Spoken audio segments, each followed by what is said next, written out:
Day 2. Okay, so the subs showed up to do the demo at 7 a.m. and they sat in their truck for like an hour, and at exactly 8 a.m. they knocked on the door and they said they wanted to know if they could start the demo. There was no dumpster there or toilet or anything, so and no one was greeting them. So we said, sure, get it started. Yeah. So then they asked the question like, well, what walls are we supposed to demo? And it's like, well, you don't know? Hang on, let me get you the site plans. So got them the site plans, gave it to them. Thanks so much. And they proceeded to begin the demo of the garage walls. So they're doing the demo, and then eventually the dumpster does show up. So yay, so they can take the stuff off the ground and put it into the dumpster. And they finish that day off.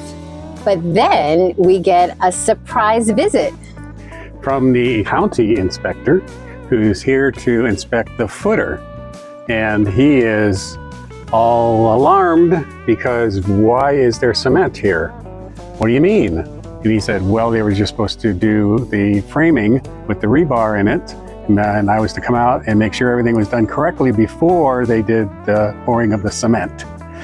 So I'm a little bit, so I remember that I actually took footage of what they did. So Rob had footage of the after, but I had footage of the before. So I'm showing that to the inspector so we can take a look at the rebar and everything. And he questioned the spacing of the rebar, like it should have been closer together. And also asked us about if the rods had epoxy in it. And we're like, I don't know.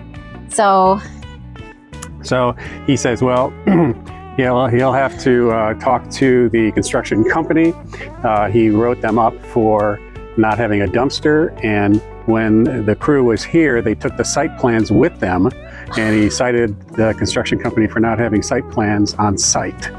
So he left, very nice guy, but he left going, I don't know where this is going to go. That was day 2. On to day 3.